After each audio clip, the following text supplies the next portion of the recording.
ocorre a fusão então do lisossomo com essa partícula alimentar, que seria um fagossomo ou um pirossomo.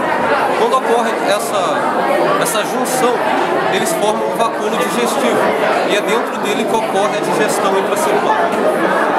Existem dois tipos de núcleo dentro do paramécio.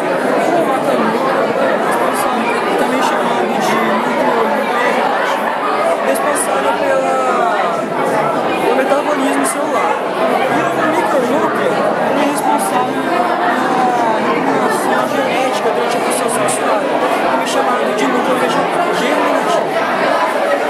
O vacúolo contrátil ele é responsável pelo controle osmótico do paramécio. Pelo paramécio viver na água doce, ele tem tendência de absorver a água. Para que ele não fique cheio e se rompa, as vesículas do vacúolo contrátil se contraem, expelindo a água em excesso para fora.